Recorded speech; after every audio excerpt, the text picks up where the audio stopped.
Salut! Dans cette série de vidéos, je vais vous montrer comment j'ai traité 3 photos.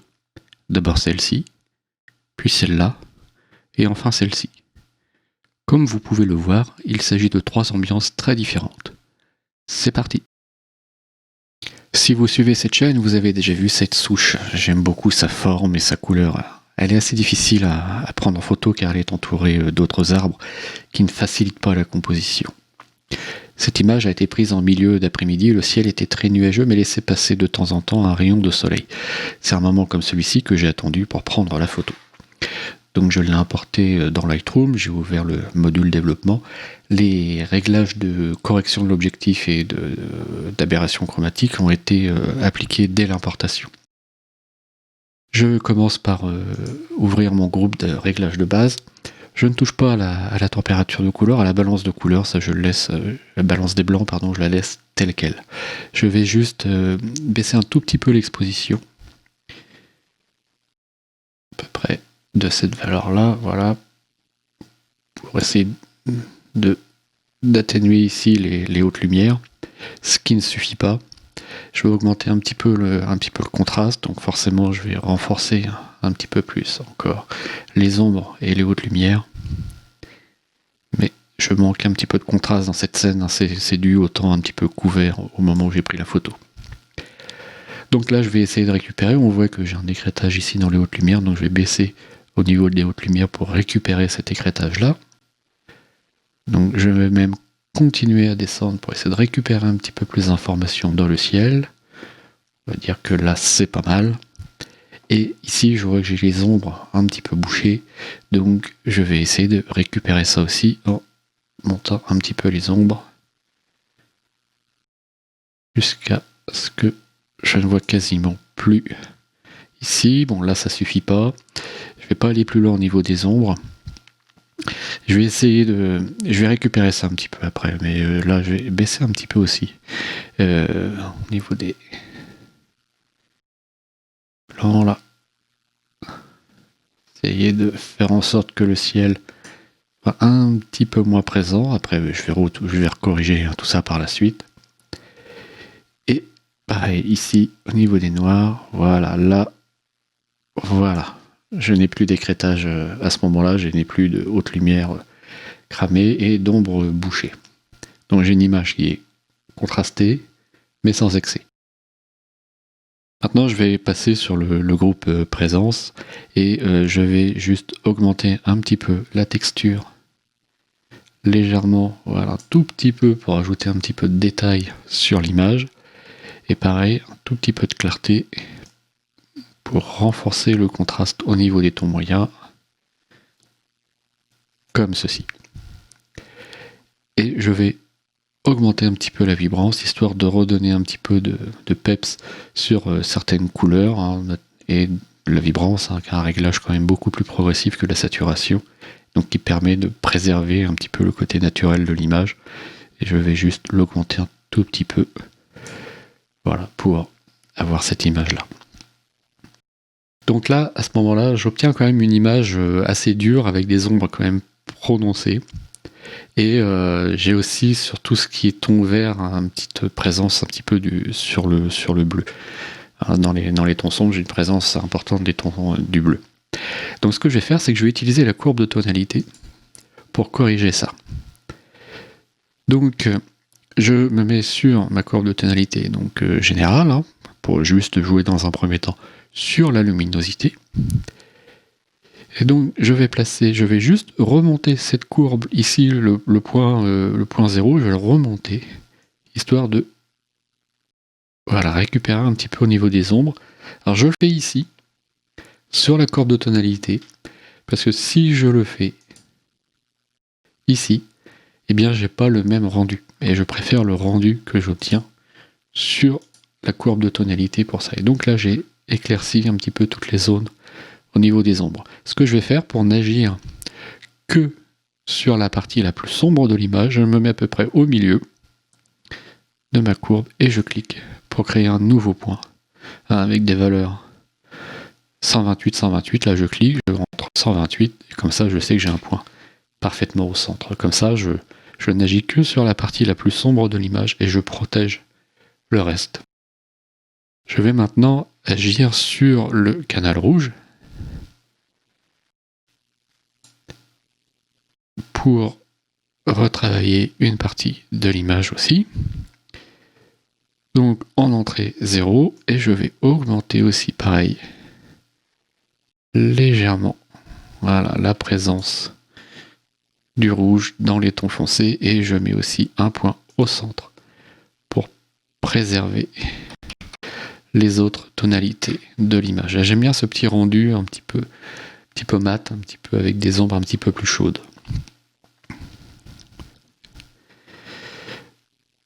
Donc voilà, là je vous fais voir avant l'application de la courbe de tonalité et après. On voit que la courbe de tonalité a un peu quand même transformé l'image de manière assez radicale.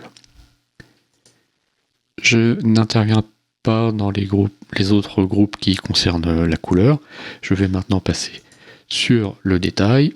Je vais zoomer à 100% pour bien voir ce que je vais faire sur cette partie de l'image, enfin sur ce réglage-là. Et je vais assez peu agir, encore une fois, sur le groupe de détail parce que une partie de mon réglage de netteté va être fait dans Photoshop. Donc j'augmente un tout petit peu le gain. Et je vais aussi augmenter un petit peu le détail. Le détail, si je fais Alt et que je clique sur le curseur de détail, voilà, on voit ce que fait le curseur de détail. Donc je vais l'augmenter un petit peu. Voilà. Pas beaucoup plus, voilà, comme ça, ça me va. Donc si on regarde le avant, après, j'ai juste récupéré un tout petit peu de netteté. Là, l'image commence à prendre forme, mais ce qui me gêne, c'est toutes ces parties-là, en haut à gauche, en bas à droite, qui attirent un petit peu le regard. Alors je pourrais mettre un vignettage, mais le problème du vignettage c'est qu'il va s'appliquer un petit peu tout autour de l'image. Moi, je voudrais avoir un vignettage un petit peu plus localisé. Alors pour ça, ce que je vais faire, je vais utiliser un dégradé radial, un filtre radial. Et ce filtre radial, je vais en faire une forme assez elliptique. Comme ça, je fais ici, je vais changer sa forme pour que, voilà, je le déplace de façon à surtout intervenir au niveau de l'arbre. Voilà, je double-clique ici dans les réglages du filtre radial sur le mot effet pour tout remettre à 0. Je décoche inversé, parce que moi ce qui m'intéresse c'est de jouer l'autre côté, à l'extérieur du filtre radial, et je vais baisser un petit peu l'exposition, histoire d'assombrir le tour de l'image, de façon à attirer plus l'œil du spectateur sur l'arbre. Voilà, j'agrandis encore un petit peu mon filtre. Mon filtre, si je survole ici, voilà, je le vois. Je pense que je vais le faire un petit peu plus large. Je survole pour regarder le contour progressif. Je vais même afficher l'incrustation du masque. Ouais, là, je vais retravailler dessus parce que je vais diminuer le contour progressif pour avoir une zone de transition plus marquée. Et je vais agrandir mon masque. Voilà. Et même le descendre un petit peu. Je vais même l'agrandir. Alors là, j'arrive un petit peu au bord. Donc ce que je vais faire, c'est que je vais ici dans mon réglage de navigation. Et moi, je vais paramétrer ici un paramètre prédéfini à 12%. Comme ça, je peux dézoomer et ainsi agrandir plus librement mon filtre radial au-delà des limites de l'image. Voilà, je clique de nouveau ici pour cacher l'incrustation. Je reviens ici, je vais adapter ça, voilà, pour mieux voir. Et je vais continuer un petit peu à baisser l'exposition jusqu'à, allez, environ, voilà, à peu près comme ça. Donc je vous fais voir sans le filtre radial, avec. Donc j'ai assombri cette partie-là, et comme ça, j'arrive à attirer un petit peu plus l'attention sur l'arbre. Je clique sur terminer, c'est que j'en ai fini avec ce filtre radial. Et Là, ce que je voudrais faire, c'est donner un petit peu plus de volume au tronc de l'arbre. Donc pour ça, je vais utiliser un pinceau de retouche avec une forme assez petite. Alors là, pour le coup, hein, ici, je vais repasser de nouveau pardon, à 100%. Et je vais aller peindre avec mon pinceau de retouche dans les zones qui sont déjà un petit peu plus claires. Donc je vais augmenter un petit peu l'exposition. Voilà, je pense que je vais aux alentours de 30 et là je vais peindre dans ces parties de l'écorce. Voilà, mon objectif c'est de rapporter, d'ajouter un peu plus de volume à l'arbre, hein, par d'espace pour déplacer l'image. Et je peins dans certaines zones uniquement de mon image.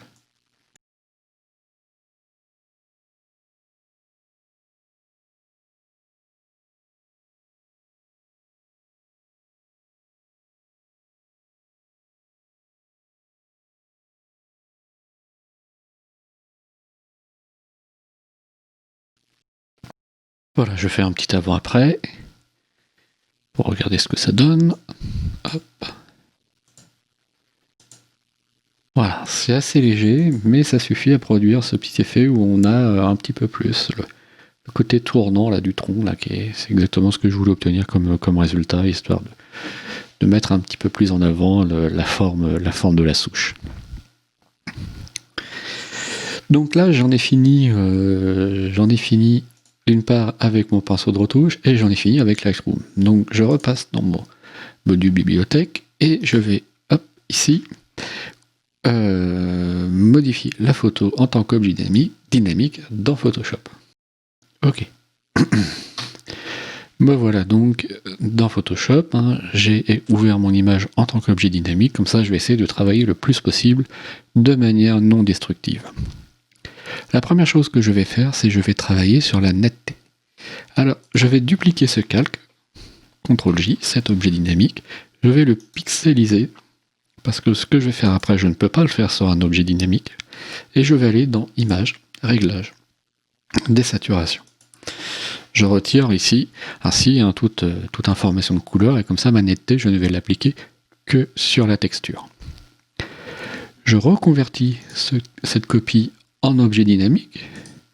Ça, l'effet que je vais appliquer par la suite, j'aurai la possibilité, si je le souhaite, de venir le modifier.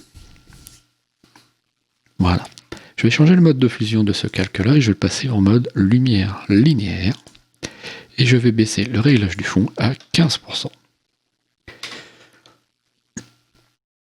Comme ça, à 15%, ça me laisse une manœuvre, une marge de manœuvre, soit pour atténuer par la suite l'effet de netteté, soit pour l'augmenter.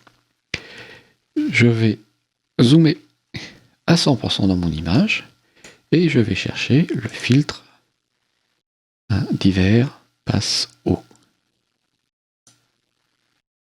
Voilà. Et je vais... Là, c'est un petit peu trop. Hein, je vais baisser un petit peu jusqu'à... Allez, peut-être voilà, aux environs de 2. Voilà, 2. Voilà, donc là, on voit ici dans l'aperçu ce que donnerait le filtre passe haut uniquement sur la copie. Hein, donc j'ai toute une partie de l'image qui est grise et je vois d'autres parties soit plus claires, soit plus foncées. À savoir qu'en lumière linéaire, hein, ce qui va être gris à 50% va être transparent et ce qui va se mélanger avec le reste de l'image, c'est toutes les parties non grises à 50%. Donc là, je valide. Donc comme j'ai appliqué mon passe haut sur un objet dynamique, il s'applique en tant que filtre dynamique. Hein, ça veut dire que si j'ai besoin de venir le retoucher, je peux le faire. Comme j'ai réglé mon fond à 15%, si je le souhaite, eh bien, je peux venir augmenter la présence de l'effet ou réduire la présence de l'effet. Donc là, c'est pour ça, hein, j'avais une marge un peu plus importante de manœuvre. C'est justement pour ça que j'ai choisi de travailler en lumière linéaire avec ce fond. Et donc je vais maintenant, en fait l'idée, ça va être d'appliquer uniquement ce réglage de netteté que sur une partie de l'image. Ça m'intéresse pas de l'avoir ce réglage de netteté sur le fond, parce que je souhaite avoir ce réglage de netteté que sur le tronc de l'arbre. Alors pour ça, je vais créer un masque de fusion que je vais faire noir dès le départ.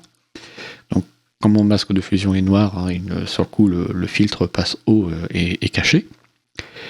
Et je vais maintenant tout simplement zoomer dans mon image, prendre un pinceau avec une couleur blanche, une opacité à 100%, et Alt-clic droit, hop, je change la taille du pinceau, et je vais venir peindre sur mon tronc. Pour voir exactement à l'endroit où je peins, je me mets sur mon filtre de dynamique, et je fais Alt-Maj. Et là, quand je vais peindre dessus, en blanc, hop, pardon, voilà, je vais voir exactement où je peins.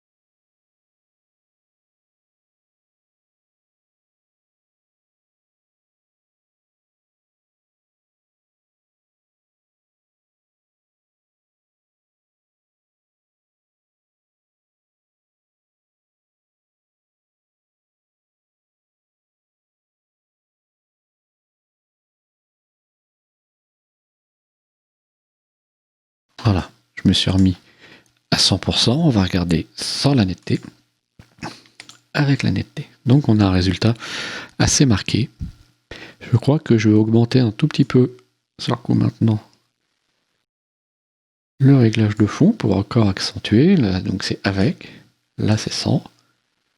Voilà, donc j'ai bien récupéré de la texture sans récupérer trop de petites lignes de contour qui peuvent arriver quand on utilise les réglages de netteté. Là j'ai quand même récupéré pas mal de détails sur la texture du tronc et j'ai pas ajouté de netteté sur le fond.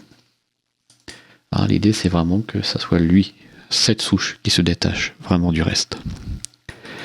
Alors ce que je vais faire, c'est que maintenant je vais sélectionner tous ces calques là et je vais faire de nouveau un objet dynamique de l'ensemble de ces calques. Et comme ça je vais repartir d'un document avec un seul objet et je vais pouvoir dessus travailler un effet Orton localisé également. Donc l'objectif ici, l'effet Orton, que je vais appliquer cette fois-ci uniquement sur le fond, c'est de rendre le fond un petit peu moins distrayant, il va moins attirer le regard, et de ce fait, le tronc va se détacher d'autant plus. Alors ce que je vais faire, donc pour créer mon effet Orton, je prends mon calque, CTRL-J, je duplique mon objet dynamique, et je vais appliquer un flou gaussien, filtre, flou gaussien, voilà, que je vais peut-être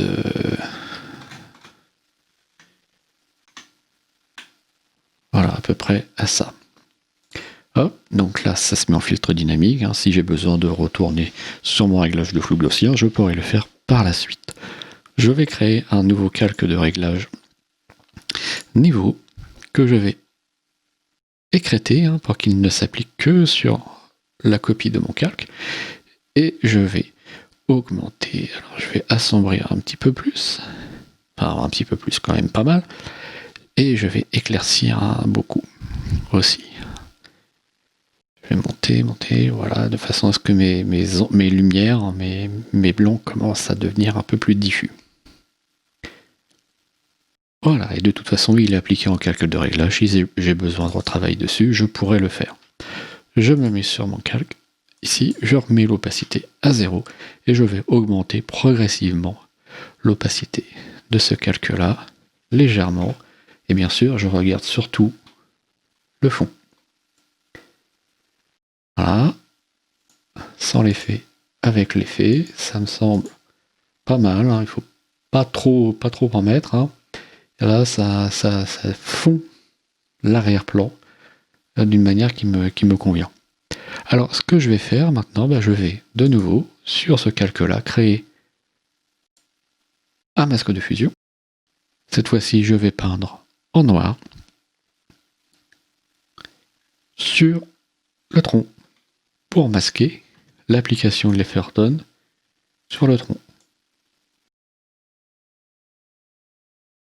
Bien sûr, avec une opacité à 100%. Et c'est parti.